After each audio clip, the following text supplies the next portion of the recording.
రాజ్యాంగ సవరణ బిల్లు వీగిపోవడంతో మహిళా రిజర్వేషన్లకు బ్రేక్ పడింది.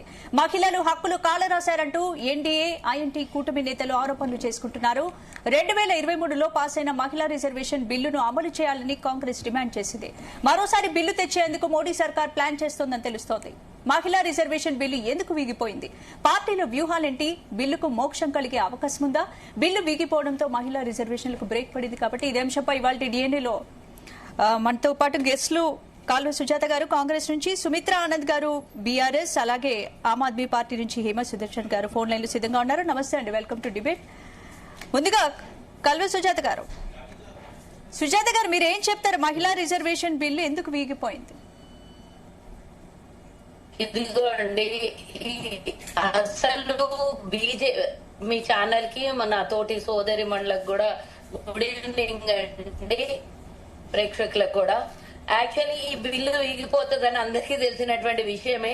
కానీ ఉటావిటైన మేఘాల మీద బిల్లులు తీసుకొని వచ్చి భారతదేశంలో ఉన్నటువంటి మహిళలను అందరినీ మరోసారి వెక్కిరించినట్టు, మరోసారి మహిళల్ని అవమానించినట్టు చేసినటువంటి బీజేపీలని అసలు నిజంగానే భారతదేశం మహిళలందరూ కూడా చీదరించాలి, మరి మొహం మీద ఊసాలి అని అంటున్నాను నేను. ఎందుకంటున్నా ఈ మాట అంటే, మహిళల్ని అడ్డం పెట్టుకుని మహిళా షోల్డర్ మీద బుల్లెట్ పెట్టి కాల్చినటువంటి ఈ దుర్మార్గుల్ని, అసలు 143 సీట్లకి అందులో 33% రిజర్వేషన్ ఇచ్చేసి బిల్ పాస్ చేసేస్తే ఆల్రెడీ 2023లో జరిగి బిల్లు పాస్ అయిపోయింది కదా.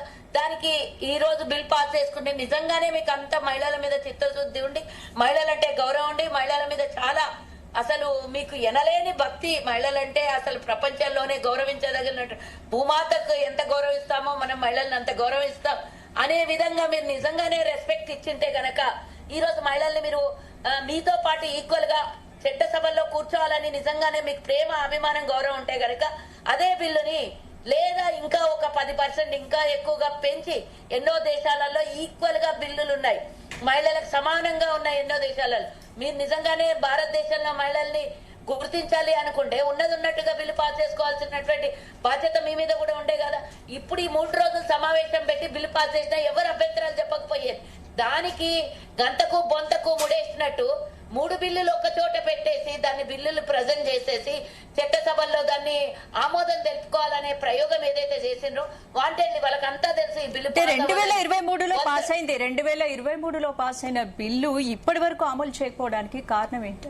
అసలు అన్నిటికన్నా విచిత్రం చూద్దాం ఏంటంటే, కాంగ్రెస్ మీద పదే ఏడుస్తారు కదా. ఇప్పటికీ 12 సంవత్సరాలు అయింది అధికారంలోకి వచ్చి.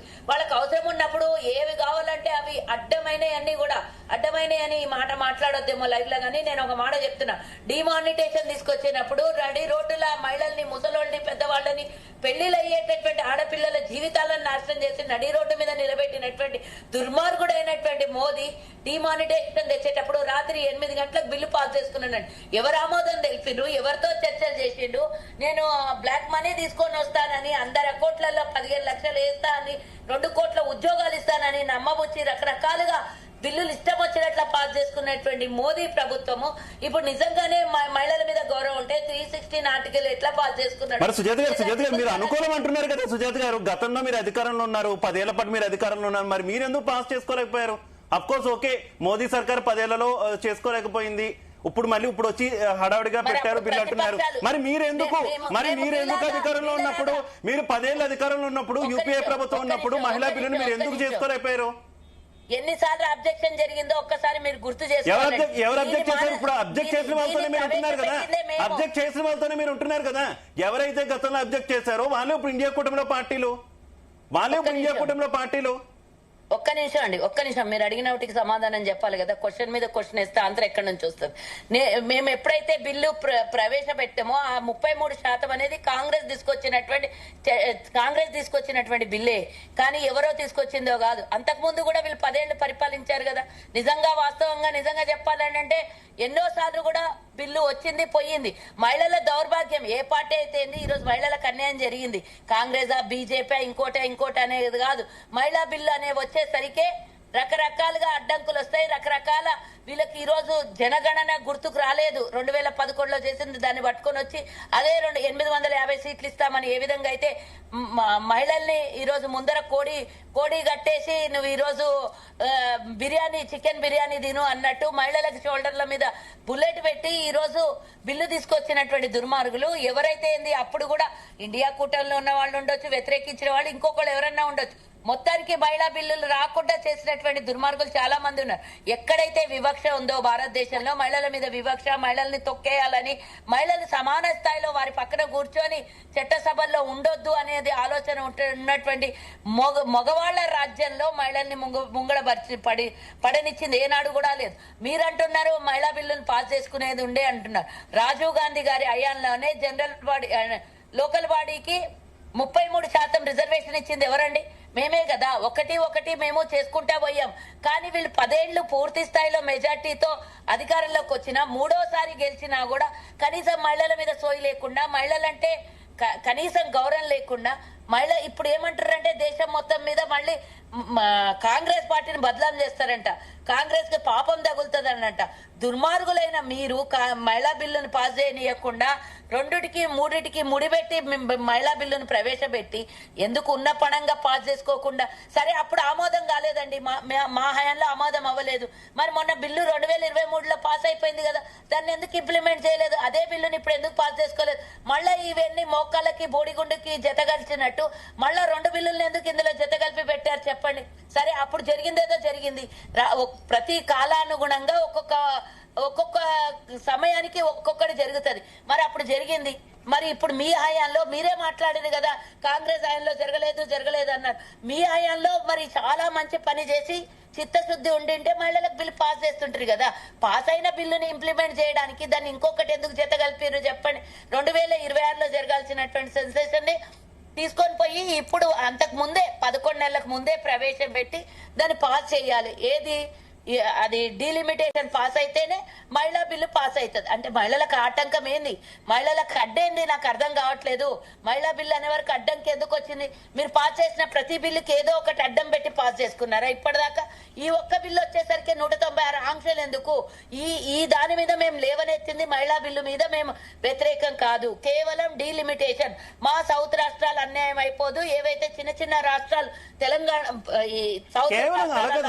సుజాత గారు పదే రాహుల్ గాంధీ గారు మాట్లాడినా, ప్రియాంక గాంధీ గారు మాట్లాడినా, కాంగ్రెస్ ఎంపీలంతా మాట్లాడినా ఒకటే చెప్తున్నారు, మహిళా బిల్లుకి మేము వ్యతిరేకం కాదు, కేవలం డీలిమిటేషన్ బిల్లుతో లింక్ పెట్టడమే మా సమస్య అంటూ చెప్తున్నారు. అఫ్కోర్స్ ఇప్పుడు మీరు కూడా అదే సమర్థించారు. కాకపోతే ఓకే 2 బిల్లులను కలిపి పెట్టారు, డీలిమిటేషన్ ఎట్లా అయినా సరే మనం చేయాల్సిందే. అది జనాభా లెక్కల పరంగా చేస్తామా, 50% చేస్తామా, ఇంకో సజెషన్ తో చేస్తామా, ఎట్లయినా చేయాల్సిందే, ఎప్పటికైనా చేయాల్సిందే కదా. అలాగే దీనికి సంబంధించి డీలిమిటేషన్ కి సంబంధించి మీ అభ్యంతరాలు ఏమున్నాయో అవి ముందు పెట్టి ఆ బిల్లును సెలెక్ట్ కమిటీకి పంపాలా, లేకపోతే ఇంకో రకంగా చేయాలా, ఏదో రకంగా ఉంచి మొత్తానికి ఈ సెషన్స్ కాకపోతే నెక్స్ట్ సెషన్స్ లో అయినా బిల్లు ఈ మొత్తం బిల్లులన్నీ పాస్ అయ్యేలా చేయించుకుంటే అయిపోయేది కదా. పూర్తిగా బిల్లే వీగిపోయేలా ప్రయత్నించడం నిజంగా మహిళా లోకానికి అన్ని పార్టీలు కలిసి చేసిన ద్రోహం కదా, కనీసం క్లారిటీ ఇచ్చారా ఏ విధంగా ఇస్తాము అనేది? ఏ విధంగా ఇస్తామని చట్టసభల్లో కనీసం చెప్పిండ్రా? అమిత్ షా ఏమంటాడు? కేసీ వేణుగోపాల్ అడిగిన ప్రశ్నకి 10 నిమిషాల్లో మేము ఏ రాష్ట్రాలకు ఎన్ని సీట్లు పెరుగుతాయి ఏంటి అని వివరణ ఇయ్యమంటే 10 నిమిషాల్లో రాసుకొని చెప్తారంట. అలా రాసుకొని చెప్పడానికి ఏమన్నా 10 నిమిషాల్లో ఆన్సర్ చెప్పడానికి జరిగేటటువంటి వ్యవహారమైన ముందస్తుగా ప్రతిపక్షాలతో చర్చ జరపరా? ఏ విధంగా చెయ్యాలి అనేది ముందు చర్చ జరగక ముందు డైరెక్ట్ బిల్లు ప్రవేశపెడతారా నాకు చెప్పండి. అన్యాయం అయిపోతే రాబోయే 50 సంవత్సరాల వరకు దీన్ని సవరణ చేయలేని పరిస్థితి మన దేశం మొత్తం ఉంటుందా లేదా? మీరు చెప్పండి. ఒక్కసారి బిల్లు పాస్ అయితే 50 ఏళ్ల వరకు దాన్ని ఎవరు కూడా ముట్టుకోలేని పరిస్థితికి వస్తుంది. 50 ఏళ్ల వరకు మన సౌత్ రాష్ట్రాలు యూపీఏ గవర్నమెంట్ లో డీలిమిటేషన్ ముఖ్యంగా సరిహద్దులు మార్చినప్పుడు, నియోజకవర్గాల సరిహద్దులు మార్చినప్పుడు అన్ని పార్టీలను పిలిచి మొత్తం ఆల్ పార్టీ మీటింగ్ పెట్టి అందరి సమ్మతి పొందిన తర్వాతే చేసింది అప్పుడు గవర్నమెంట్. మరి మేము ఆల్ పార్టీ మీటింగ్ లకు పిలిచినప్పుడే కదా ఇది బిల్లులు పాస్ అవ్వకుండా ఇబ్బంది పడి అన్ని రకాలుగా ఇబ్బందులు ఎదురైనాయి. నా క్వశ్చన్ అది కాదు. యూపీఏ టైంలో వైఎస్ రాజశేఖర రెడ్డి గారు ఇక్కడ ముఖ్యమంత్రిగా ఉన్నప్పుడు, అక్కడ కేంద్రంలో మీరు అధికారంలో ఉన్నప్పుడు అప్పుడు పెట్టారా? ఆల్ పార్టీ మీటింగ్ పెట్టారా? అన్ని పార్టీల సమ్మతితోనే మొత్తం సరిహద్దులు మార్చిన పరిస్థితుందా అప్పుడు? ఇప్పుడు మీరు అడుగుతున్నారు ఆల్ పార్టీ మీటింగ్, ఇప్పుడు ఆల్ పార్టీ మీటింగ్ అడుగుతున్నారు కదా, అప్పుడు పెట్టారా all party meeting? UPA government లో కాంగ్రెస్ కేంద్రంలో అధికారంలో ఉన్నప్పుడు ఆల్ పార్టీ మీటింగ్ పెట్టారా? పెట్టారు. ఒక్కసారి క్రాస్ చెక్ చేసుకోవాలి కారు సుజాత్ గారు, పెట్టారా లేదా అన్నదానికి సంబంధించి. దీనికి చర్చలు విఫలమైనందుకే కదా బిల్లులు పాస్ అవ్వలేదు. Right, okay okay. హేమ గారు చెప్పండి. హేమ గారు మీరు ఏం చెప్తారు? ఒక పక్క ఇండియా కూటమి మాత్రం ఇది ఒక విజయంగా 131వ రాజ్యాంగ సవరణ బిల్లు నిన్న వీగిపోవడంకి సంబంధించి ఇది ఒక ఇండియా కూటమి విజయంగా మేము దేశాన్ని రక్షించాము, దేశం ఎటో వెళ్ళిపోతుంటే పరిరక్షించామన్న తరహాలో వ్యాఖ్యానిస్తున్నటువంటి పరిస్థితి. అటు భారతీయ జనతా పార్టీ మాత్రం మహిళలకు అన్యాయం చేశారు విపక్షాలంటూ మీ అందరి మీద దుమ్మెత్తిపోస్తున్నటువంటి సిచ్యువేషన్. ఏం చెప్తారు, ఏం జరుగుతుంది అసలు? ఫస్ట్ ఆఫ్ ఆల్ మహిళా బిల్లుకు డీలిమిటేషన్ కి సంబంధం లేదు. కానీ ఈ బీజేపీ ప్రభుత్వము రెండింటిని అంటే ఎలా అంటారంటే అమ్మాయి అంటే తను ఇవ్వడానికి సిద్ధంగా లేదు కాబట్టి ఈ విధంగా తీసుకొచ్చేసి మేము ఇస్తున్నాం గానీ కాంగ్రెస్ పార్టీ ఇవ్వట్లేదు అని చెప్పేసి అంటారు. ఇటు చూసుకుంటే కాంగ్రెస్ ప్రభుత్వం ఉన్నప్పుడు కూడా మనకి దగ్గర అంటే మనం భారతదేశం మొత్తానికి వచ్చేసి అప్పుడు స్టార్ట్ అయ్యి స్వతంత్రం వచ్చిన దగ్గర నుంచి ఇప్పటిదాకా స్వతంత్రం అయితే ఆడవాళ్ళకి రాలేదండి. స్వతంత్రానికి రానియకుండా చేసేది దాంట్లో మనకి కాంగ్రెస్ పార్టీ అనిపిస్తుంది. ఎందుకంటే మహిళలకు ముఖ్యంగా మహిళలను తొక్కాలి. ఎందుకంటే మనది మేల్ డామినేటింగ్ కంట్రీ కాబట్టి ఖచ్చితంగా వచ్చేసి మహిళలను అనగదొక్కాలి. ఎందుకంటే గెలవలేరు అనే దాంట్లో వచ్చేసి అప్పటి నుంచి ఆ ప్రభుత్వం కాంగ్రెస్ ప్రభుత్వం రూలింగ్ లో ఉన్నప్పుడు సేమ్ అదే సిచ్యువేషన్ తీసుకొచ్చారు. ఈ 33% అనేది ఎప్పటి నుంచో తీసుకుంటూ రావచ్చు. ఈ డీలిమిటేషన్ కి ఎందుకు పెట్టారు?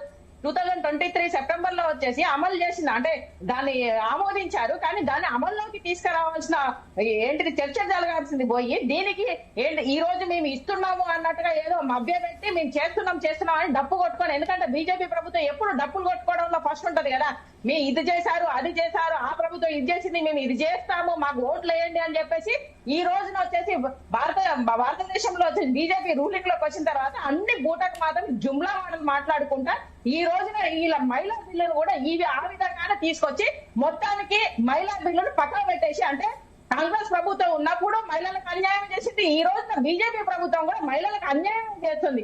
వీళ్ళకి చిత్తశుద్ధి లేదు. ఎంతసేపు వచ్చేసి వాళ్ళ పోస్టులు కావాలి, వాళ్ళ అధికారంలో ఉండాలంటే ఏమేమి చేయాలని చెప్పేసి కుట్రలు పండుకుంటూ ఈ రోజు వచ్చేసి భారతీయ జనతా పార్టీ కావచ్చు, అదేవిధంగా కాంగ్రెస్ పార్టీ కానీ వాళ్ళు అధికారంలో ఎట్లా ఉండాలని ఆలోచిస్తున్నారు తప్ప సమానంగా చూడాలి. మహిళలు కూడా వచ్చేసి మహిళలు లేదు దేశం లేదు అంటారు, మహిళలు వచ్చేసి ఒక దేవుళ్ళతో పోలుస్తుంటారు కానీ సమాన హక్కులు మాత్రం ఏ ప్రభుత్వం ఇవ్వట్లేదు. దీంట్లో ఇద్దరిది సమానంగా వీళ్ళకి వచ్చేసి ఈ రోజు మహిళలకు వచ్చేసి బిల్లు పాస్ అవ్వలేదు అంటే దీంట్లో పొత్తు ఉంది. ఇద్దరి వల్ల కూడా ఇక్కడ మహిళలకి వచ్చేసి అన్యాయం జరుగుతుంది. ఖచ్చితంగా మహిళలకు అందరూ కలిసి ఇక మీద మేల్ డామినేషన్ చేసే ఏ పార్టీలైనా కానీ ఖచ్చితంగా వాళ్ళ మీద పోరాడాలి అని చెప్పేసి మహిళలకు వచ్చేసి బయలుదేరాలి. ఎంతసేపటికి వచ్చేసి ఇల్లు తెలుసుకోవడం తప్ప మనం కూడా మా రాష్ట్రంలో వచ్చేసి మహిళలకు మధ్య కంపల్సరీగా మహిళలకు హక్కు కావాలని చెప్పేసి పోరాడిన రోజు వచ్చేసిందని చెప్పేసి నేను తెలియజేస్తున్నాను. సుమిత్ర గారు, మహిళల హక్కుల గురించి మాట్లాడుతున్న బీఆర్ఎస్ పార్టీ తెలంగాణలో మహిళలకు రాజకీయ ప్రాతినిధ్యం వహించడానికి ఇప్పటివరకు ఏం చేసింది? తెలంగాణలో స్పందన గారు, మీకు, శివ గారికి, అలాగే ప్యానెల్లో ఉన్నటువంటి సోదరిమణి హేమ గారికి, అలాగే కాలువ సుజాత గారికి, జీ తెలుగు న్యూస్ ప్రేక్షకులకు గుడ్ ఈవినింగ్ అండి. జై తెలంగాణ.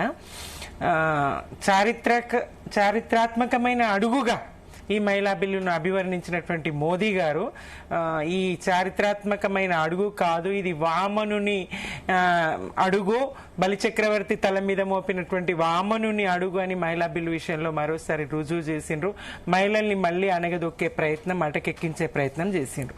ఇక బీఆర్ఎస్ విషయానికి వస్తే మహిళల సాధికారత కోసం గాని మహిళల సంక్షేమానికి గాని ఏం చేసిండ్రు అని చెప్పదలిస్తే దేశంలో ఎక్కడా లేని విధంగా మోక్షం ప్రసాదించారంటారా? మొత్తానికి మోక్షం కాదండి, ఇది పాతాళానికి దొక్కడమే. నిజంగా మళ్ళీ పునరుత్థానం ఉండదు. ఇక మోదీ గారి మాటలతోని స్పష్టమైంది కదండి శివ గారు. ఆయన ప్రతిపక్షాలు జీవితాంతం చింతించాల్సినటువంటి పరిస్థితి వచ్చిందంటే జీవితాంతం ఈ బిల్లుకు మోక్షం లేదనే కదా చెప్పారు ఆయన. ప్రతిపక్షాల జీవితాంతము ఈ బిల్లుకు మోక్షం లేదు, ఈ బిల్లు ముందట పడదు, 30 సంవత్సరాల నుంచి బిల్లు మరి అలా నానుతూ కొనసాగుతూ వస్తున్నది. మళ్ళీ ఒక్కసారి మోదీ సర్కార్ అటకెక్కించింది. విజయవంతంగా ఈ అటకెక్కించే కార్యక్రమం పార్లమెంట్ సాక్షిగా జరిగింది. ఇక స్పందన గారు అడిగినట్టు దేశంలో ఎక్కడా లేని విధంగా మొదటిసారిగా స్థానిక సంస్థల్లో 33% ఉన్న రిజర్వేషన్లు 50% చేయడం కానీ, అది కాకుండా ప్రధానంగా మార్కెట్ కమిటీల్లో కూడా మహిళలకి మార్కెట్ కమిటీ చైర్మన్లు నామినేటెడ్ పోస్టులు అవి కూడా మహిళలకు ఇవ్వడం కానీ, అలాగే సంక్షేమం విషయానికి వస్తే మహిళా సంక్షేమం విషయానికి వస్తే ఒంటరి మహిళను గుర్తించినటువంటి పార్టీ ప్రభుత్వాలు ఏవీ లేవండి దేశంలో. బీడీ కార్మికురాలని, ఒంటరి మహిళల్ని కళ్యాణ లక్ష్మి ఇచ్చి ఏ సంస్కర్త చేయలేని పనిని కేసీఆర్ గారు చేయగలిగినారు. బాల్య వివాహాలను అడ్డుకోగలిగారు. స్పందన గారు అడిగిన ప్రశ్నకు సమాధానం. ఇవన్నీ ఓకే. కాకపోతే రాజకీయంగా ఏంటి? రాజకీయంగా బీఆర్ఎస్ ప్రభుత్వంలో మహిళలకు సరైన గౌరవం దక్కలేదు. ఒకానొక సమయంలో కొన్నాళ్ల పాటు అసలు కేసీఆర్ కేబినెట్ లో మహిళా మంత్రులే లేనటువంటి ఇబ్బంది కదా. అప్పుడు కూడా మీరు చాలా విమర్శలు ఎదుర్కొంది కేసీఆర్ ప్రభుత్వం కూడా, మహిళా మంత్రులు ఎందుకు లేరని. రాజకీయంగా ఏం చేస్తున్నారు? మరో ప్రశ్న కూడా కలిపి నేను అడుగుతున్నాను. రాజకీయంగా మహిళలకు మేమే న్యాయం చేశామంటే మీ ఇంటి బిడ్డ పరిస్థితి ఏంటి అని కూడా కవిత గారిని తీసుకొచ్చి మరి మిగిలిన పక్షాలన్నీ కూడా మిమ్మల్ని క్వశ్చన్ చేస్తున్నటువంటి పరిస్థితి కదా. ఈ రెండింటికి ఏం చెప్తారు? ఇంటి బిడ్డ కవిత గారిని మీరు పక్కన పెట్టారు అంటే స్పష్టంగా చెప్పినండి. పార్టీని తాను ఎప్పుడైతే విభేదించిండ్రో స్పష్టంగా పార్టీలో కూతురైనా ఇంకెవరైనా సమానమేనండి. ఈటెల రాజేందర్ గారైనా అంతే, కల్వకుంట్ల కవిత గారైనా అంటే పార్టీ లైన్ ను ఎవరైతే అధిగమించి మాట్లాడినరో అప్పుడు తప్పకుండా తాను మే 1 తారీఖు నాడు స్పష్టంగా చెప్పిండ్రు సామాజిక తెలంగాణ సాధ్యం కాలేదని. సామాజిక తెలంగాణ ఎట్లా సాధ్యమైందో అన్ని వర్గాల ప్రజలకు, సబ్బండ వర్గాల ప్రజలకు తెలంగాణ కేసీఆర్ గారి సంక్షేమ ఫలాలు ఎట్లా అందినాయో స్పష్టంగా అనేక సందర్భాల్లో వివరించినము. ఇది వేదిక కాదు చెప్పడానికి. ఇంకా ఆమెకు ఎమ్మెల్సీ ఇచ్చినప్పుడు ఇవే ప్రతిపక్షాలు ప్రశ్నించినాయి కదా, కుటుంబమా మీ కుటుంబమేనా, మీ కుటుంబంలో నలుగురికి పదవులా అన్నవాళ్ళు పక్కన పెట్టినప్పుడు, మరి ఆమె విభేదించిందని మేము పక్కన పెట్టినప్పుడు ఎందుకు మళ్ళీ ఆమెను ఉపయోగించుకుంటున్నారు, ఆమెను ముందు పెట్టుకుంటున్నారో అర్థం కావడం లేదు. మరి ఆ పార్టీ లైన్ ఆమె విభేదించిండ్రు, పార్టీ ఆమెను సస్పెండ్ చేసింది, ఆమె ఇంకో పార్టీ పెట్టుకోవాలనుకుంటున్నారు. అది ఆమె ఇష్టము, ఆమె స్వేచ్ఛ, ప్రజాస్వామ్యంలో ఉన్నాము, పార్టీలు ఎవరైనా పెట్టుకోవచ్చు. ఇది బీఆర్ఎస్ ను విమర్శించడానికి ఒక వస్తువుగానే వాడుకుంటున్నారు కవిత గారి అంశము. ఇక మొదటిసారి మహిళా మంత్రి ఇవ్వలేదు అనేది వాస్తవము, అందరికీ తెలిసినటువంటి విషయం. రెండోసారి అలా జరగకుండా చూసుకోవడం జరిగింది. మహిళా సాధికారితకు పెద్దపీట వేస్తూ 50% స్థానిక సంస్థల్లో మహిళలకు భాగస్వామ్యం కల్పించడం జరిగింది. ఇంకా మేము తీర్మానం చేసి కేసీఆర్ గారి ప్రభుత్వము చట్టసభల్లో మహిళల ప్రాతినిధ్యానికి సంబంధించి 33% రిజర్వేషన్లు కల్పించాలని రాష్ట్ర అసెంబ్లీలో తీర్మానం చేసి పంపించడం కూడా జరిగింది. కేసీఆర్ గారు మహిళా పక్షపాతి, భుజాలు కాయలు కాసిన నీళ్లు మోసి. మహిళా బిల్లుకు బీఆర్ఎస్ పూర్తి మద్దతు ఉందా లేక షరతులతో కూడా మద్దతు చెప్తారు? మహిళా బిల్లుకు సంబంధించి ఎలాంటి షరతులు లేవు. ఓబీసీ కోటా అందరూ అడుగుతున్నారు, మేము కూడా అడుగుతున్నాము. ఎందుకంటే ఎస్సీ ఎస్టీలకు ఎట్లాగూ ఉన్నది, ఎస్సీ ఎస్టీలకు రిజర్వేషన్లు ఎట్లాగూ ఉన్నది. ఇప్పుడు ఇందిరాగాంధీ గారు, తర్వాత సోనియా గాంధీ గారు, తర్వాత ప్రియాంక గాంధీ గారు కుటుంబమే. ఇందాక కవిత గారు వస్తే కుటుంబం అన్నారు, అక్కడ కుటుంబమే ఉన్నది. ఇట్లా ఏవైతే రాజకీయ వారసత్వ కుటుంబాలు ఉన్నాయో వాళ్ళకి ఎట్లాంటి లోటు లేదు. ఇప్పుడు రాజకీయాలన్నీ కూడా వ్యాపారస్తులతో నిండిపోయినటువంటి పరిస్థితి చూస్తున్నాం. అట్లాగే డబ్బు కలిగిన వాళ్ళకి, కులం కలిగిన వాళ్ళకి, బలం కలిగిన వాళ్ళకి రాజకీయాలు అండగా నిలబడతా ఉన్నాయి. అట్లాంటి వాళ్ళకి అవకాశాలు కల్పిస్తా ఉన్నాయి. మరి ఓబీసీ కోటా ఏంటి తేలాలని అనేక సంవత్సరాలుగా 3 దశాబ్దాలుగా సాగుతున్నటువంటి పోరాటం అదే కదా. నాడు కాంగ్రెస్ అయినా నేడు బీజేపీ అయినా దొందే. ఇద్దరు కూడా మహిళా రిజర్వేషన్ల విషయంలో మరి మహిళలకు మోచేతికి బెల్లం పెట్టినటువంటి వాళ్ళే. ఇందాక సుమిత్రానంద్ గారు మీరు ఒక పాయింట్ అన్నారు, కేసీఆర్ గారు మహిళా పక్షపాతి అని. మీ పార్టీ అధినేత కాబట్టి మీరు ఎలా చెప్తున్నారు? కాంగ్రెస్ నాయకులు ఉంటే రాహుల్ గాంధీ మహిళా పక్షపాతి అంటున్నారు, బీజేపీ వాళ్ళు ఉంటే ఇలా మొత్తం అందరూ కూడా తమ నాయకులు మహిళా పక్షపాతులనే అంటున్నారు. ఇంతమంది మహిళా పక్షపాతులు పార్టీల అధినేతలుగా లేదంటే కీలక రాజ్యాంగబద్ధ పదవుల్లో ఉన్నా కూడా ఏంటి ఈ చట్టం మాత్రం ఎందుకు అమలు కావట్లేదు అనుకోవాలి? ఇంతమంది మహిళా పక్షపాతుల మధ్య 33% మాత్రం మహిళలకి మాత్రం రిజర్వేషన్లు దక్కట్లే. అందరూ శాకాహారులే రాజిగా మరి రొయ్యల ముల్లేడవాయ రాజిగా ఒరే రాజిగా అన్నట్టు నిజంగా అందరూ మేము మహిళా రిజర్వేషన్ బిల్లుకు అనుకూలమనే చెప్తూ ఉన్నారు. బిల్ పాస్ అయింది, ఆ ప్రకారంగానే మోదీ గారికి అన్ని అస్త్రాలు అయిపోయినాయి. చివరి అస్త్రంగా ఎన్నికలకు పోయే ముందు జనాభాలో సగం, ఆకాశంలో సగం, అవనిలో సగం, అవకాశాలు మాత్రం శూన్యమైనటువంటి తరుణంలో నేను ఇచ్చేశానని చెప్పేసి మహిళల ఓట్లు దండుకున్నాడు. తీరా అమలు చేయాల్సినటువంటి సందర్భంలో ఇదిగో ఇట్లా పీఠముడులు వేసి లంకె వేసి ఈ ఏదైతే డీలిమిటేషన్ బిల్లులు ఉన్నాయో దానితో ముడిపెట్టి మరి నియోజకవర్గాల పునర్విభజన జరిగితేనే మహిళలకు రిజర్వేషన్లని లంకె పెట్టడం ఏదైతే ఉన్నదో అది మిగతా వాళ్ళు అడ్డుకున్నారు. ఎందుకంటే ఆ నియోజకవర్గాల పునర్విభజన మీరు ఏ రకంగా చేస్తున్నారు, ఎట్లా చేస్తున్నారు, దాని మీద స్పష్టత ఏంటి, చర్చ ఏంటి, ఏదీ లేకుండా కావాలనే వీగిపోవాలనే ఈ రకంగా బిల్లు పెట్టిండ్రు అనేది ప్రతిపక్షాలన్నీ ఆరోపిస్తున్నాయి. ప్రజలు కూడా అర్థం చేసుకునే పరిస్థితి ఉన్నది. నిన్న చర్చ జరుగుతున్న సందర్భంలో చూస్తే మోదీ గారు కానీ అమిత్ షా గారు కానీ స్పష్టంగా వాళ్ళ వైఖరిని బట్టి బిల్లు ముందట పడదు, ఆమోదం పొందదు, వీగిపోతుంది అనేది స్పష్టంగా తెలిసింది. వాళ్ళు ప్లకార్డులు సిద్ధంగా పెట్టుకున్నారు, మహిళా ఎంపీలు వాళ్ళు పట్టుకొని వచ్చిండ్రు. వీగిపోతుంది అనే స్పష్టమైనటువంటి వాళ్ళకు ఉన్నది. ఒకవేళ స్పష్టత ఉంది అంటే ఇది వ్యూహాత్మకంగా వాళ్ళు పెట్టినటువంటి బిల్లు అనుకుంటే వ్యూహాత్మక విజయం అనుకోవాలా, లేదంటే వ్యూహాత్మక తప్పటడుగు అనుకోవాలా? ఏ రకంగా చూస్తారు, మీరు ఏ రకంగా చూస్తారు? ఇది వ్యూహాత్మక విజయంగానే ఏదైతే మోదీ సర్కార్ అనుకున్నారో అది సాధించగలిగినరు. మహిళా బిల్లును అటకెక్కించాలనుకున్నారో ఎక్కించగలిగినారు. అనుకున్నది సాధించడం విజయమేనండి. అందరి చేత ఆ పని చేయించారంట. విపక్షాల చేత కాదు, తాననుకున్నారు మహిళా బిల్లు వీగిపోవాలి, మహిళలకు అవకాశం కల్పించొద్దు, జీవితాంతము చింతించాల్సి అంటే ఎప్పటికీ మహిళా బిల్లు ఆమోదం పొందొద్దు అనేటువంటి ఆలోచనతోని మరి స్త్రీల పక్షపాతులము, దేశమాత భరతమాత అని దేశాన్ని కీర్తించేవారు, ఎత్ర నార్యంతు పూజ్యంతే అని శ్లోకాలు చదివేవాళ్ళు, మనువాదాన్ని పఠించేవాళ్ళు, ఆ మనుధర్మ శాస్త్రాల్ని ముందరే వల్లవేసేవాళ్ళు, వాళ్ళు మహిళని వాళ్ళ ముందటబడని అని పరిస్థితి, స్త్రీలను ముందటబడని అనేటువంటి పరిస్థితి, వంటింటికే పరిమితం చేసేటువంటి పరిస్థితి స్పష్టంగా బీజేపీ చేసినటువంటి కుట్రగా భావించాలి. అట్లానే కాంగ్రెస్ నేమి కాంగ్రెస్ చిత్తశుద్ధితో ఉన్నదని అనడానికి వీల్లేదండి. కాంగ్రెస్ వైఖరి కూడా ఇదే. మహిళా రిజర్వేషన్ బిల్లు విషయానికి వస్తే, ఇది అమలు చేసే విషయానికి వస్తే, దేశాన్ని ఈ 30 సంవత్సరాలుగా దేశాన్ని పాలించినటువంటి 2 జాతీయ పార్టీలు, 2 ప్రభుత్వాలు మహిళల పట్ల ఇదే వైఖరిని కొనసాగిస్తూ ఉన్నాయి. చిత్తశుద్ధి లేమి స్పష్టంగా కనబడతా ఉన్నది. 2 పార్టీలు దొందే మహిళా రిజర్వేషన్ అమలు చేసే విషయంలో అనేది దేశ ప్రజలు, ముఖ్యంగా మహిళలు గమనిస్తా ఉన్నారు. ఇవాళ ఇది ఒక నాటకంగా రక్తి గట్టించాలనే ప్రయత్నం, గట్టించాలనేటువంటి ప్రయత్నం ప్రతిపక్షాలు అడ్డుకున్నాయని బీజేపీ చూపించడం, లింకు పెట్టిండ్రు కాబట్టే మేము అడ్డుకున్నామని వాళ్ళు చెప్పడం. మరి గతంలో అనేక బిల్లులు ఎట్లా అమలు, ఒక 3 రోజుల్లోనే ఈడబ్ల్యూఎస్ రిజర్వేషన్ బిల్లు పాస్ అవుతుంది, రాష్ట్రపతి ఉభయ సభల్లో బిల్లు పాస్ అవుతుంది, రాష్ట్రపతి ఆమోదం అవుతుంది, అమలు చేసుకోగలుగుతారు. ఆర్టికల్ 360 బిల్లు అట్లా, జిఎస్టీ బిల్లు 5 రోజుల్లోనే జిఎస్టీ బిల్లు వాళ్ళు అమలు చేసుకోగలుగుతారు. ఫాస్ట్ ట్రాక్ బిల్స్ వాళ్ళు అనుకుంటే పార్లమెంట్ లో అమలు బిల్లులు ఆమోదం పొందుతాయి, అమలు చేస్తారు. అప్పట్లో మహిళా బిల్లు కూడా అలాగే ఆమోదింప చేసుకున్నారు కదా. మహిళా బిల్లు గతంలో ఆమోదింప చేసుకున్నారు. అప్పట్లో పూర్తి స్థాయి మెజారిటీ ఉంది.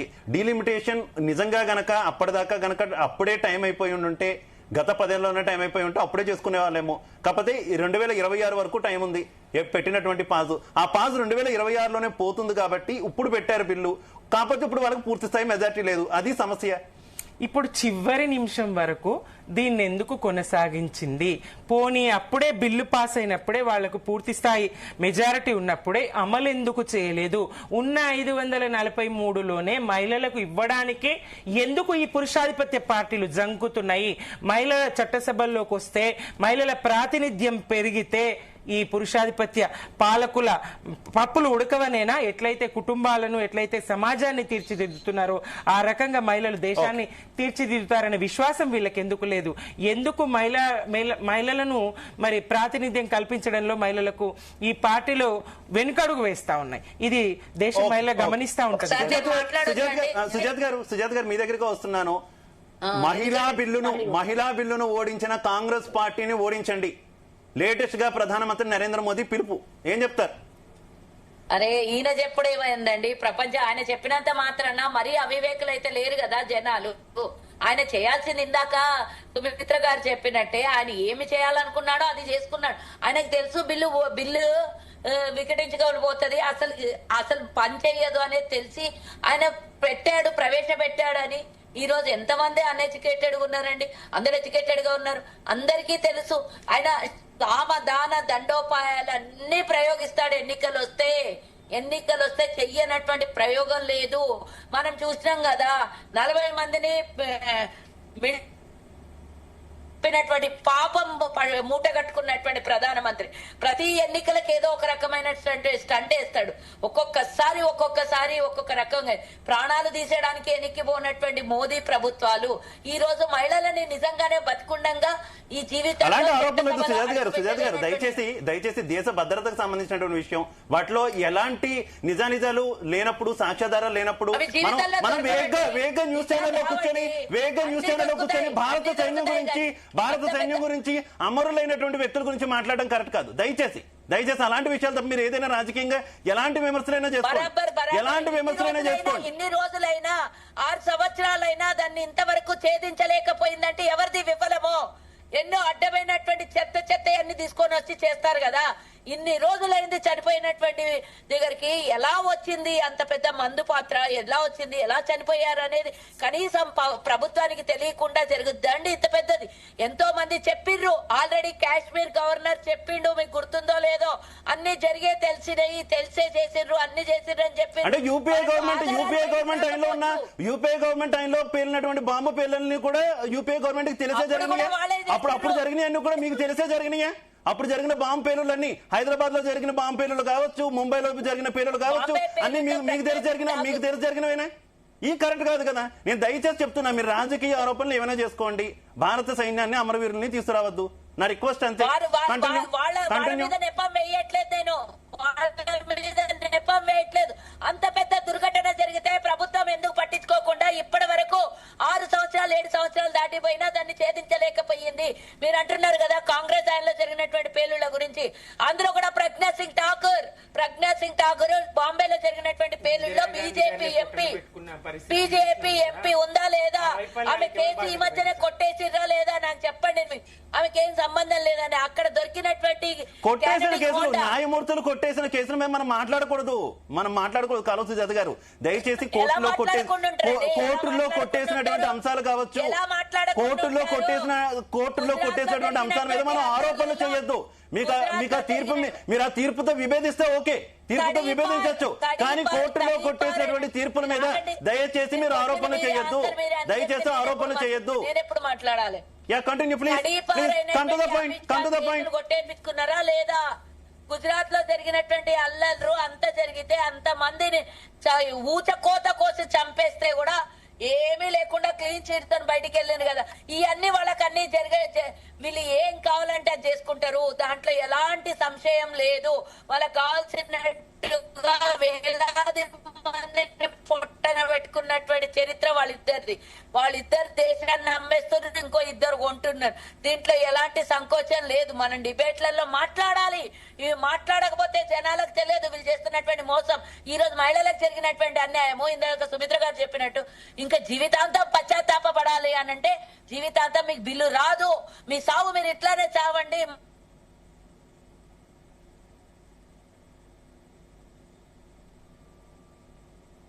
సుజాత్ గారు మీ సిగ్నల్ ఇష్యూ ఉంది.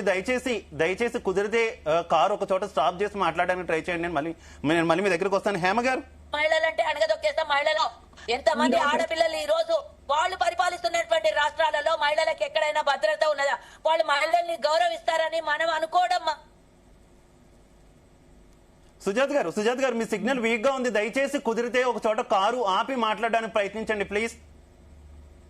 రైట్, నేను మళ్ళీ మీ దగ్గరకు వస్తాను సుజాత్ గారు. హేమ గారు కంటిన్యూ.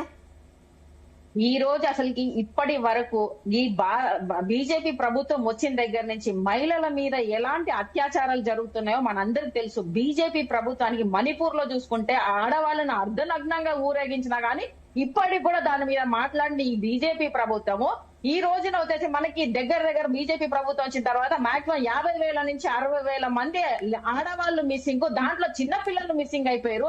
ఇలాంటి విషయాలలో కూడా స్పందించని ఈ బీజేపీ ప్రభుత్వం ఈ రోజున వచ్చేసి ఎక్కడ మనకి మహిళలకు వచ్చేసి ఖచ్చితంగా వీళ్ళు బిల్లు పాస్ అయిన దాన్ని అమలు చేయండి అని అమలు చేయడానికి చర్చలు తీసుకురావాలి అని చెప్పకుండా ఈ రోజు వచ్చేసి డీలిమిటేషన్ మీద, అదే విధంగా ఆ రోజున వచ్చేసి సెంట్రల్ గవర్నమెంట్ ఇదే కాంగ్రెస్ ప్రభుత్వం వచ్చేసి ఫ్యామిలీ ఏంటిది దీంట్లో ఒక చంద్రబాబు నాయుడు గారు అప్పుడు మన తెలుగు రాష్ట్రాలు రెండు కలిసినప్పుడు ఒకరు ముద్దు ఇద్దరు వద్దు, చిన్న కుటుంబం చింతలు లేని కుటుంబం అని చెప్పేసి ప్రచారాలు చేసి ఈ రోజున వచ్చేసి మన సౌత్ ఇండియాకు తక్కువగా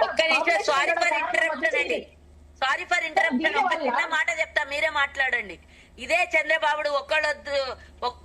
ఇద్దరు వద్దు ఒకళ్ళు ముద్దు అన్న చంద్రబాబు నాయుడు 25,000 ఇస్తాము ప్రభుత్వం నుంచి, 4-5 పిల్లల్ని కనండి అని స్టేట్మెంట్ ఇస్తున్నాడు. ఎంత సిగ్గుచేటో చూడండి. మహిళల్ని పిల్లలు కనమని 25,000 ఇస్తామని చెప్తున్నాడు. అంత దరిద్రం వాళ్ళ పక్కన వాళ్ళ కోటాలో చేరి ఏది ఏమైనప్పటికీ కానీ ఈ రోజు డీలిమిటేషన్ అని చెప్పేసి ఆ ప్రభుత్వాలు ఈ రోజు కూడా మన ట్యాక్సులు అనేది మన సౌత్ ఇండియా నుంచే తక్కువ పాపులేషన్ ఉన్నా కూడా ట్యాక్సులు పోతున్నాయి. ఫర్ ఎగ్జాంపుల్ 100 రూపాయలు వచ్చేసి మనం ట్యాక్సులు కడితే నార్త్ ఇండియాకి వచ్చేసి వాళ్ళకి 120 రూపాయలు వచ్చేసి అక్కడ ఖర్చు పెడతా ఉంటాడు. మన తెలుగు రాష్ట్రాలకు మాత్రం 45 రూపాయలు ఇస్తుంటారు. ఎంతసేపటికి మనల్ని సంపాదించే ఒక ఏమంటారు మన తెలుగులో అంటారు కదా, గాడిద లాగా పనిచేయాలి. మనం సౌత్ ఇండియా నుంచి మన ట్యాక్సులు కడితే వాళ్ళు వచ్చేసి పెద్దదారులుగా ఉండాలి అనే ఒక దురుద్దేశంతోనే ఈ రోజు బీజేపీ ప్రభుత్వం వచ్చేసి ఈ డీలిమిటేషన్ కి మహిళల బిల్లులకు వచ్చేసి జాయిన్ చేసేసి. అయితే హేమ గారు దీనికి సంబంధించి కూడా హేమ గారు భారతీయ జనతా పార్టీ నాయకులు కొన్ని విషయాలు ప్రస్తావిస్తున్నారు. యూపీఏ గవర్నమెంట్ లో అప్పుడు పూర్తి స్థాయిలో కాంగ్రెస్ పార్టీకి మెజార్టీ లేనప్పుడు ఏ పార్టీలు అయితే మద్దతు ఇచ్చాయో ఆయా పార్టీలు నిధులను, అవన్నీ కూడా నార్త్ ఇండియాకు సంబంధించినటువంటి పార్టీలే, అప్పుడు ఆయా రాష్ట్రాలకు రైల్వే ప్రాజెక్టులు కావచ్చు, నిధులు కావచ్చు, అప్పుడు వాళ్ళు తీసుకెళ్లలేదా? అప్పుడు ఎందుకు ఎవరు కూడా నోరెత్తలేదు? అప్పుడు మొత్తం ఉత్తర భారత రాష్ట్రాలన్నిటికీ కూడా ఆ రకంగా నిధులు ఉదారంగా ఇచ్చినప్పుడు ఎవరు కూడా ఎందుకు నోరెత్తలేదు? అప్పుడు ఎందుకు నోరెత్తలేదు? ఇప్పుడు మాత్రం ఎందుకు ఎట్లా క్వశ్చన్ చేస్తున్నారు అనేవాళ్ళు ఉన్నారు. ఏం చెప్తారు హేమ గారు దానికి? అంటే ఎప్పుడు ఒకేలాగా ఉందామంటారా? ఇప్పుడు అప్పుడేమో యూపీఏ గవర్నమెంట్ కనుక నార్త్ ఇండియన్ స్టేట్స్ కి నిధులిస్తే okay, UPA government north Indian states కి నిధులిస్తే ఓకే, వాళ్ళకు ఉన్నటువంటి అలయన్స్ ప్రకారం ఆయా రాష్ట్రాలకు ఇస్తే ఓకే, అదే ఎన్డీఏ గవర్నమెంట్ ఇస్తే తప్ప అనేది వాళ్ళ క్వశ్చన్. హేమ గారు కంటిన్యూ. కాంగ్రెస్ ప్రభుత్వం అయినా ఏదేమైనప్పటికీ వచ్చేసి మనకి ఇక్కడ మహిళా బిల్లును వచ్చేసి వాళ్ళు ఆపేశారు. ఇక మీద మహిళా బిల్లును మొత్తానికి వచ్చేసి పక్కన పెట్టేయాలి. ఎందుకంటే ఈ బీజేపీ ప్రభుత్వం ఎంతసేపటికి మహిళా వాదులు కాదు, వీళ్ళు మహిళలను అనగదొక్కాలని చూస్తారు. కాబట్టి ఈ మహిళా బిల్లుకు దీనికి ఎందుకు సంబంధం పెట్టారు? డీలిమిటేషన్ వల్ల ఇప్పుడు ఆ ప్రభుత్వం ఉన్నా కానీ ఈ ప్రభుత్వం ఉన్నా ఇప్పటికీ మనందరికీ తెలిసిన విషయమే, మన నార్త్ ఇండియా వాళ్ళకి వచ్చేసి సౌత్ ఇండియన్స్ ఏంటిది కాపలా కాసే వాళ్ళ లాగా ఉంటున్నాం, వీళ్ళకి సంపాదించి పెట్టే మిషన్ల లాగా ఉంటున్నాం, లేకపోతే ఈ విధంగా వాడుకుంటున్నారు తప్ప వాళ్ళు అప్పుడు చేశారని ఇప్పుడు కాదు. ఇప్పటికీ అంటే ఎప్పుడు మన సౌత్ ఇండియన్స్ ఎప్పుడు వాళ్ళకి రుణపడి ఉండాలా, అంటే రుణపడిగా మీన్స్ వాళ్ళకి ఎప్పుడు రుణం ఇస్తూ ఉండాలి, వాళ్ళు తీసుకోవాలి, మనం వచ్చేసి వాళ్ళకి సేవలు చేసి పెట్టుకుంటూ మనం ట్యాక్సులు కట్టుకుంటూ కూర్చోవాలా? ఎప్పుడు ఇలానే ఉంటారా? అంటే మనం వచ్చేసి ఎప్పుడు మన హక్కుల కోసం మనం పోరాడకూడదా? ఈ రోజు పోరాడుతున్నాం, ఈ రోజు అడుగుతున్నాం, ఈ రోజు కనీసం నిజంగా ఈ రోజు ఈ చంద్రబాబు నాయుడికి వచ్చేసి నిజంగా ఆయన లేకపోతే బీజేపీ ప్రభుత్వం వచ్చేసి ఈ రోజు రూలింగ్ ఈ బీజేపీ తొత్తుగా పోయి ఈ రోజు కూడా ఆయన వచ్చేసి మళ్ళీ ఏంటిది కాంగ్రెస్ ప్రభుత్వం మీద ఈ రోజు నిరంతరం చెప్పి చేస్తున్నారు. మరి ఇదే ప్రభుత్వంలో వచ్చేసి నెక్స్ట్ డిబేట్ లో మళ్ళీ మాట్లాడతాను మేడం, మళ్ళీ వస్తాను మీ దగ్గరికి. డిబేట్ లో ఆకుల శ్రీవాణి గారు బీజేపీ నుంచి, అలాగే అడ్వకేట్ శరత్ గారు జాయిన్ అయ్యారు. వెల్కమ్ టు డిబేట్ అండి. ముందుగా శరత్ గారు, మహిళా రిజర్వేషన్ బిల్లు ఎందుకు వీగిపోయిందంటే ఏం చెప్తారు? మహిళా రిజర్వేషన్ విషయంలో పార్టీల మధ్య నిజమైన కమిట్మెంట్ ఉందా, లేదంటే ఇది కేవలం రాజకీయ స్టంట్ అనుకోవచ్చా? ఒక్కటమ్మా, ఒక చిన్న విషయంలో నాకు కొద్ది అభ్యంతరం ఉంది. అదేమంటే యాక్చువల్లీ మహిళా బిల్లు మళ్ళీ నిన్న పెట్టాల్సిన అవసరం లేకుండే. ఆల్రెడీ 2013లో మహిళా బిల్లు అనేది లోక్సభ అప్రూవల్ అయింది, అది యాక్ట్ అయింది. తర్వాత మొన్న నైట్ లో వాళ్ళు ఏం చేస్తున్నారు, నోటిఫై చేసినారు ఏది మహిళా bill. Now it is a law, దాంట్లో డౌట్ లేదు. కాకపోతే ఇందులో ఒక మౌలికమైన అంశం ఏంటంటే ఆర్టికల్ 182లో ఒక క్లియర్ కట్ ఏముంది అంటే upon the completion of each census the allocation of seats in the house of the people to the states and division of each state shall take place అని ఉంది. అంటే ఎప్పుడైనా కానీ సీట్లను ఎక్కించినా తగ్గించినా ఏ చేసినా సెన్సెస్ బేసిస్ మీదనే చేయాలి. జనాభా లెక్కలు ఉంటే తర్వాత ఇంకోటి ఏంటంటే ఏ పార్టీలు అయితే నిన్న మహిళా బిల్లును అపోజ్ చేసినాయో వాళ్లే ఓబీసీలకు రిజర్వేషన్ కావాలా అని అడిగినారు కదా.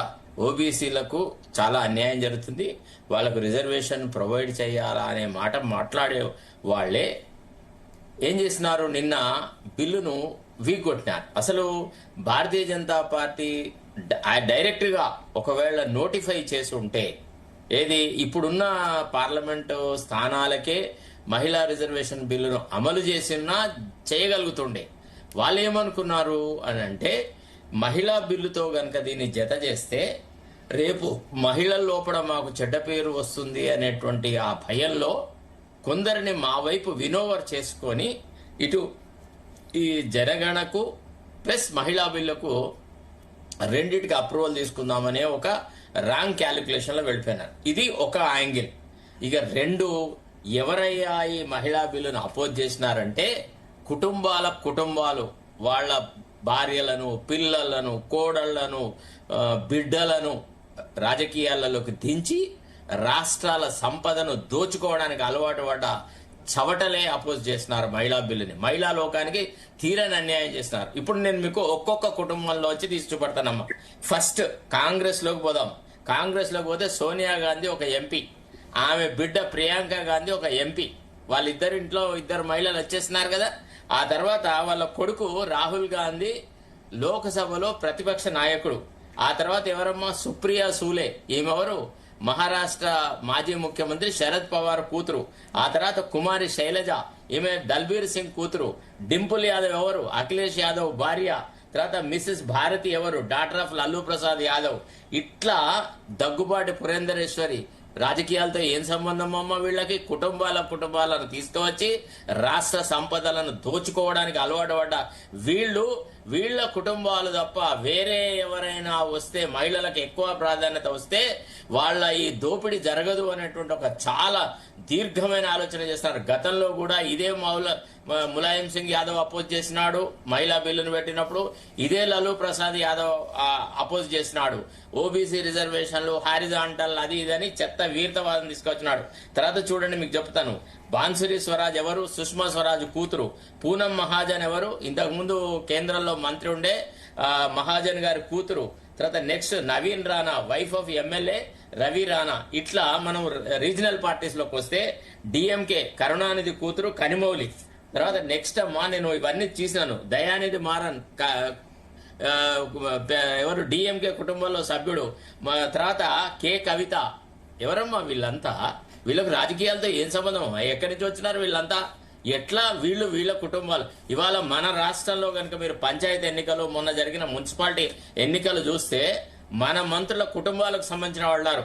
సపోజ్ ఒక కాంగ్రెస్ కార్యకర్తగానో, ఒక భారతీయ జనతా పార్టీ కార్యకర్తనో, లేకపోతే ఇంకే పార్టీ కార్యకర్తగానో ఒకవేళ జెండా మోసిన వాళ్ళకి దరిదాపుల్లో కూడా రానియకుండా కుటుంబాలు ఏలడానికని, పరిపాలించడానికని దోపిడీకి అలవాటు పడ్డారు.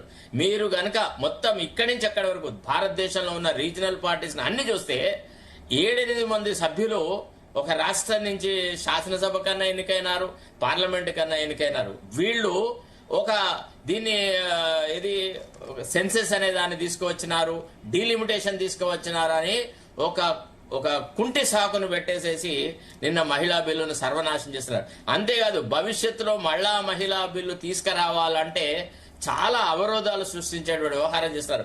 మహిళలలో రాజకీయంగా చైతన్యం రావాలి. ఏమ్రా మీరు మీ కుటుంబాలు తప్ప ఇంకెవ్వడికి అవకాశాలు రావద్దా అని మహిళా నాయకులు ఎందుకు కంటెస్ట్ చేయరు? ఎందుకు వాళ్ళ పార్టీల మీద ప్రెషర్ తీసుకురాలనేది చాలా బాధాకరమైన విషయం. ఒక్కొక్క ఇంట్లో 3-4 అమ్మా. ఇప్పుడు ఫర్ ఎగ్జాంపుల్ మనం బీఆర్ఎస్ చూస్తే కేటీఆర్ ఉండే, హరీష్ రావు ఉండే, మన కేసీఆర్ ఉండే, తర్వాత సంతోష్ రావు ఉండే. ఎంతమంది అమ్మా? వాళ్ళ జనాభా ఎంత? నిన్న కాక మొన్న జనాభా లెక్కలు తీసుకొచ్చినారు కదా, ఏ కులాల వాళ్ళు ఎంతెంత మంది ఉన్నారని. మన కులాలతోని రాజకీయ ప్రాతినిధ్యాన్ని ఒకసారి మనం ఆలోచిద్దాం. ఇంతమంది అవసరం. మీ మాటలో మీరు శరత్ గారు ఒక్క నిమిషం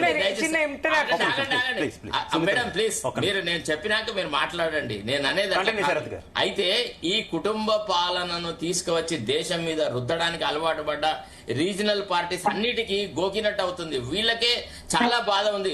రీజనల్ పార్టీస్ శరత్ గారు, నేషనల్ పార్టీస్ లో కూడా చాలా చాలా ఫ్యామిలీస్ ఉన్నాయి కదా. ఎక్కడ నేషనల్ పార్టీస్ లో కూడా కొన్ని స్టేట్స్ వరకు చూసుకుంటే కుటుంబ పరంగా వంశపారపర్యంగా ఇద్దరు ముగ్గురికి టికెట్లు ఇచ్చిన పరిస్థితి.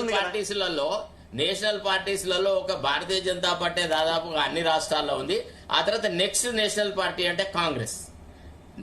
అంటే కాంగ్రెస్ తో పోలిస్తే ఫ్యామిలీ రూల్ కనుక మీరు అంటే నా దగ్గర అంతా మొత్తం కంప్లీట్ గా నిన్న అంతా రాత్రి కూర్చొని 2 గంటల దాకా కూర్చొని స్టాటిస్టిక్స్ అనేది తీసినాను. మీరు కాంగ్రెస్ పార్టీలో ఎంతైతే ఫ్యామిలీ రూల్ ఉందో, ఎంతమంది కుటుంబ సభ్యులు వివిధ రాష్ట్రాలలో అధికారంలో ఉన్నారో, తర్వాత ఎమ్మెల్యే టికెట్లు పొంది ఓడిపోయినారో వాళ్లతో పోలిస్తే బీజేపీలో ఎట్లా జరిగిందంటే ఫ్యామిలీ రూల్ ఉంది బీజేపీలో కూడా. ఎట్లా తండ్రి చనిపోయినాక కూతురుకు, లేదా వాళ్ళ తల్లి చనిపోయినాక కూతురుకు ఇట్లా వచ్చినారు. కానీ ఒకటేసారి ఒకే కుటుంబంలో 4-5 రిప్రజెంట్ చేస్తున్న సందర్భాలు భారతీయ జనతా పార్టీలో చాలా తక్కువ. కాబట్టి మీరు please go by the statistics. మనం ఈనాడు మన కళ్ళలో కూర్చేటువంటి వాస్తవాలు ఇవి.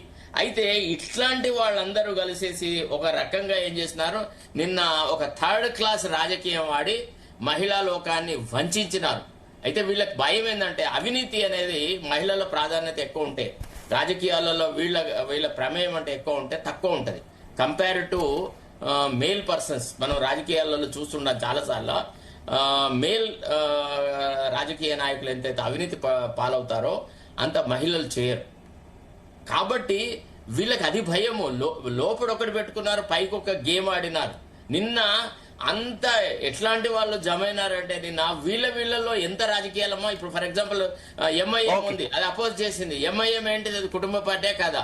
వాళ్ళ తండ్రి ఎవరు, అసదుద్దీన్ ఓవైసీ వాళ్ళ తండ్రి హైదరాబాద్ ఎంపీ, ఆ తర్వాత ఇప్పుడు అసదుద్దీన్ ఎంపీ, వాళ్ళ తమ్ముడు అక్బరుద్దీన్ ఓవైసీ, ఆ తర్వాత వాళ్ళ కుటుంబంలో వాళ్ళే ఇక్కడ వాళ్ళ బావమరుదులు వాళ్ళే. అంటే ఈ రకంగా ఈ ఫ్యామిలీ పార్టీలు అపోజ్ చేసిన మహిళా బిల్లును వీళ్ళ నిగూఢంగా, వీళ్ళ అంతరార్థంగా, వీళ్ళ మనసులో ఉన్న విషయాన్ని మనం పసిగట్టకుండా ఎంతసేపు నార్త్ కు నష్టం జరుగుతున్నది, సౌత్ కు నష్టం జరుగుతుంటే economic aspects shall be dwelt by planning commission or ఇప్పుడు నీతి ఆయోగ్ అని మనం అంటున్నాం. ఏ ప్రాంతాలైతే వెనుకబడిన ప్రాంతాలు ఉంటాయో వాళ్ళు ఎక్కువగా మాకు నిధులు ఇవ్వాలని పార్లమెంట్ లో కొట్లాడాలి. మీరు ఒక్కసారి ఇప్పుడు కాంటెంపరీ పాలిటిక్స్ గమనించండి. మన తెలంగాణ నుంచి కానీ పక్కకున్న కర్ణాటక నుంచి కానీ కాంగ్రెస్ పాలిత రాష్ట్రాల్లో ఒక్క ఎంపీ వాళ్ళ రాష్ట్రాల గురించి మాట్లాడతారండి. అదే మీరు వెస్ట్ బెంగాల్ నుంచి చూడండి, ఒక 1/2 డజన్ మంది ఎంపీలు ఉన్నారు. మీరు బీహార్ నుంచి చూడండి, ఒక 1/2 డజన్ మంది ఉన్నారు. ఛత్తీస్గఢ్ నుంచి చూడండి, ఒక 4. ఇవాళ మన ఎంపీల పేర్లు ఎవరికైనా తెలుసా అసలు? ఫస్ట్ చెప్పే వాళ్ళు ఎంతమంది ఉన్నారు? శరత్ గారు మరి మీ దగ్గరికి వస్తాను. రైట్, శ్రావణి గారు కంటిన్యూ. శ్రావణి గారు, మహిళా బిల్లుని ఓడించాయి విపక్షాలని మీరు ఆరోపణ చేస్తుంటే అసలు పెట్టింది మహిళా బిల్లే కాదు, మహిళలను వంచే ప్రయత్నం భారతీయ జనతా పార్టీ నేతృత్వంలోని ఎన్డీఏ ప్రభుత్వం చేసింది, దాన్ని మేము భగ్నం చేశామని విపక్షాలు చెప్పుకుంటున్నాయి. ఏమంటారు? ఆ విపక్షాలకే నేను ఒక సూటి ప్రశ్న అండి. ఒక వారం క్రితం సోనియమ్మనే మాది రీజనల్ పార్టీలు అందరినీ కూడా కనుక్కొని రీజనల్ పార్టీలు అందరికీ కూడా న్యాయం అయ్యేలాగా మహిళలందరూ కూడా ముందుకు రావాలి అని చెప్పి రాజీవ్ గాంధీ ఉన్నప్పటి నుంచి బిల్లులను తీసుకొచ్చింది సోనియమ్మ అని చెప్పింది వాళ్ళే. ఆ తర్వాత ఏమన్నారండి, ఎస్సీ ఎస్టీల గురించి మాట్లాడారు. ఆ తర్వాత మధ్యలోకి ఓబీసీలను తీసుకొచ్చారు. అంటే పూటకొక మాట గడికొక లెక్క చేసుకుంటూ పోయి వాళ్ళకు ఉద్దేశం ఏముంది అని అంటే ఏ రోజు కూడా మహిళలు ముందుకు రావద్దు, మహిళా శక్తి ముందుకు రావద్దు అన్న క్లారిటీ తోటి ఈ రోజు విపక్షాలు ఉన్నాయని చెప్పి క్లియర్ గా అర్థమైంది. పోతే నాకు ఒక బాధ ఏమి అనిపిస్తుంది అంటే అక్కడ ఉన్న ప్యానెల్లో ఉన్నది కూడా అందరూ మహిళలే అయినా కూడా వాళ్ళ సొంత పార్టీ నాయకులు తప్పు చేసినా కూడా పాపం ఏమనలేక మనసులో బాధ ఉన్నా సరే ఇక తప్పదు కదా, పార్టీలో ఉన్నాం, కండువ వేసుకున్నామని చెప్పి వాళ్ళకి సపోర్ట్ చేస్తున్నారు. కానీ ఈ రోజు ఇక్కడ ప్యానెల్లో ఉన్న ప్రతి ఒక్క అక్కకి కూడా తెలుసు వాళ్ళకి అన్యాయం జరిగిందని. ఎందుకు అనంటే జెండా పట్టుకొని మెడలో కండు వేసుకొని ఎండనక వాననక పార్టీ కోసం పోరాడేది కార్యకర్తలం. ఆ కార్యకర్తలకు ఎట్టకేలకు నరేంద్ర మోడీ గారు 33% రిజర్వేషన్ ఇస్తున్నారు. ఎన్నో రోజుల నుంచి కన్న కల రేపో మాపో అయిపోతుంది మాకు, మేము కూడా చట్టసభలలో వెళ్తాము అని అనుకునే మూలాన చేతి మీదికి వచ్చిన అన్నాన్ని లాక్కున్నట్టుగా రాహుల్ గాంధీ గారు సభలో కూర్చొని ఏదేదో మాటలు మాట్లాడుకుంటూ ఎవరెవరో శ్రావణి గారు విపక్షాల క్వశ్చన్ కూడా క్లియర్ గా ఉంది కదా శ్రావణి గారు విపక్షాల క్వశ్చన్ కూడా క్లారిటీగా ఉంది కదా. గతంలోనే ఆమోదించబడిన బిల్లు, దాన్ని యాజ్ టీజ్ గా అమలు చేయండి, ఇప్పుడు ఉన్నట్టు అమలు చేయండి. డీలిమిటేషన్ బిల్లుతో దాన్ని ఎందుకు లింక్ చేస్తున్నారని వాళ్ళు అడుగుతున్నారు. నేను ఒక క్లారిటీ ఇస్తానండి. మీరు ఆగండి సార్. ఒక్కటండి, జనగణన కాకముందు, సెన్సస్ కాకముందు, డీలిమిటేషన్ కాకముందు మహిళలకు ఎలా అవుతుంది? ఒకవేళ రిజర్వేషన్ ఇస్తే అది న్యాయబద్ధంగా ఎలా అవుతుంది? నరేంద్ర మోదీ గారు ఏది చేసినా సరే రేపు న్యాయంగా రాజ్యాంగబద్ధంగా కోర్టు కూడా దాన్ని ఏమి అనకుండా కోర్టులో కూడా అది ముందుకెళ్లాలి, నిజమైన మంచి జరగాలి. ఏదో పేపర్ల మీద 25 సంవత్సరాల నుంచి పేపర్ల మీద ఇయ్యాలిస్తాం రేపిస్తాం అని అంటనే ఉన్నారండి. కానీ అలా కాకుండా మొత్తము అందరికీ మేము అన్నది చేసి చూపిస్తాం. నిజంగా కూడా మహిళలు చట్టసభలలో ఉండాలి, ఎమ్మెల్యేలు ఎంపీల లాగా ముందుకు రావాలి అన్న ఉద్దేశంతో ఇది చేస్తాను అనంటే, ఒక ఎల్ఓపిగా ఉన్న రాహుల్ గాంధీ గారు ఒక మహిళలకు ఒక గౌరవం ఇచ్చే బిల్లు కోసం మాట్లాడకుండా మా నాన్నమ్మ వచ్చింది, దయ్యం వచ్చింది, నేను గార్డెన్ లో నిలబడ్డాను, అది నిజంగా ఒక మాటలా అండి? మేము ఎంతో ఆశతోటి ప్రతి ఒక్కరం టీవీలలో ముందు కూర్చొని ఎన్నో ఏళ్ల నుంచి వేయించి ఉంటే వాళ్ళు అక్కడ కామెడీలలాగా మాట్లాడుకొని ఒక హాస్యాస్పదంగా బిల్లుని చేయడం అన్నది నిజంగా కూడా బాధాకరం అండి. ఇది చరిత్రలో ఉండిపోతుందండి. ఈ రోజు మహిళలకు అన్యాయం చేశారు. ఎప్పుడు చూసినా మహిళా సాధికత, మహిళా women empowerment, we are the feminist people అని మాట్లాడే కాంగ్రెస్ నాయకులు నిజంగా మహిళలకు చట్టసభలలో ఒక్క అవకాశం, నాకు ఇందాక అన్నగారు చెప్పింది చాలా నచ్చింది, నేను నిన్నటి నుంచి అదే అంటున్నాను. అంటే మాలాంటి కార్యకర్తలను ఏ రోజు ఎమ్మెల్యేలు ఎంపీలు కావద్దా?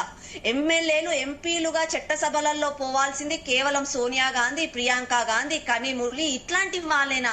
అంటే మాకు ఏ రోజు కూడా దేశ నిర్మాణంలో మేము భాగస్వాములు కావద్దా? అసలు నిజంగా అండి ఇది ఒక భావోద్వేగం, ఒక బాధతో మేము ఈ రోజు మాట్లాడుతున్నాము. ప్రతి ఒక్క మహిళ కూడా ఆలోచిస్తుంది, అరే మా కళ్ళలు ఎప్పటికీ నెరవేర్చలేము, మేము ఎప్పటికీ ఇలాగే ఉంటాము, చట్టసభలలో మేము వెళ్ళలేము, ఎప్పుడు పురుషుల వెనకలే మేము ఉండాలా, పురుషులు చెప్పేదే మేము వినాలా, మా అంతలా మేము దేశ నిర్మాణంలో భాగస్వాములు కావద్దా, వచ్చిన అధికారాన్ని ఎందుకు తీసుకున్నారని చెప్పి నిజంగా కూడా ఇది ఒక బాధగా చెప్తున్నాను, ఒక మహిళగా చెప్తున్నాను, బీజేపీ కార్యకర్తగా నేను చెప్పట్లేదు. ఒకవేళ నిజంగా కూడా నరేంద్ర మోదీ గారు అన్నారు, అమిత్ షా గారు కూడా అన్నారు, ఏదన్నా సవరణ చేసేది ఉంటే మాట్లాడండి, సవరణ చేద్దాము. If you have a best idea for that give the idea, we will discuss it. కానీ నిన్న ఎల్ఓపి గారు ఇచ్చింది ఐడియా కాదండి, he has done a comedy show there. ఒక కామెడీ షోలో మాట్లాడినట్టుగా మాట్లాడారు. నిజంగా కూడా బాధేసింది. కాంగ్రెస్ నాయకులు, అక్కడ ఉన్న మహిళలు అందరూ కూడా మీరు ఆలోచించండి.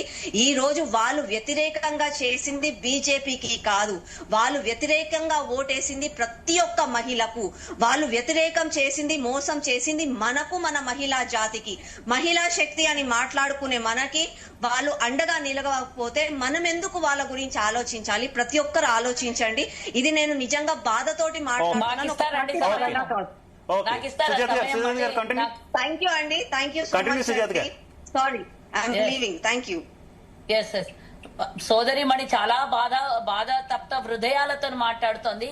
అన్నిటికన్నా బాధపడేటటువంటి విషయం 2023లో పాస్ అయిన బిల్లుని దాన్ని యాజ్ ఇట్ ఈజ్ గా అమెండ్మెంట్ తీసుకొని వచ్చి పాస్ చేయకుండా డ్రామాలు చేసి ఓడిపోతాము, ఈ బిల్లు పాస్ అవ్వదు అని అన్ని విధాలా తెలిసినటువంటి భారతీయ జనతా పార్టీ కావాలని ముడేసి మూడు చట్టాలను ముడివేసి అందులో ఇరికించి అవ్వదు అని తెలిసి కూడా కావాలని ప్రతిపక్షాల మీద ఏడవాలి అని ఈ రోజు వాళ్ళకన్నా ఎక్కువగా మేం బాధపడుతున్నాం. 543 సీట్లు డివైడెడ్ బై 33% ఉమెన్ రిజర్వేషన్ వస్తుంది అని మేమందరం కూడా 1000 కళ్లతో ఎదురు చూసే వాళ్ళు సడన్ గా ఉటిన నెల రోజుల నుంచి దీన్ని మేము 850 సీట్లకు తీసుకొని వెళ్తాము, ఇది డీలిమిటేషన్ తీసుకొని వస్తాము అని చెప్పినప్పటి నుంచి అందరికీ సౌత్ ఇండియా వాళ్ళకి అందరికీ జరుగుతున్న అన్యాయం అని ఒక పక్కన అది కొట్లాడాలా, ఒక పక్కన ఇది కొట్లాడాలని సంక్షోభంలో ఉన్నటువంటి మహిళలందరము అన్యాయం అయిపోయినటువంటి రోజుగా పరిగణించుకోకుండా ఇది కాంగ్రెస్ చేసింది, ప్రతిపక్షాలు చేసినాయి.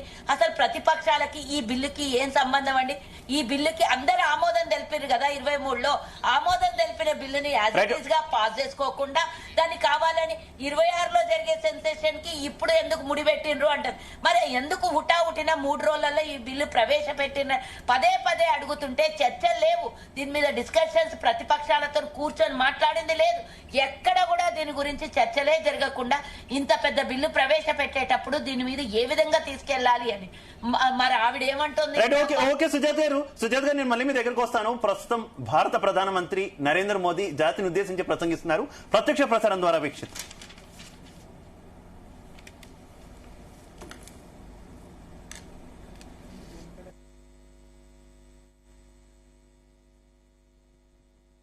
हम सफल नहीं हो पाए। नारी शक्ति वंदन अधिनियम में संशोधन नहीं हो पाया और मैं इसके लिए सभी माताओं बहनों उनसे मैं क्षमा प्रार्थी हूं। साथियों, हमारे लिए देश हित सर्वोपरि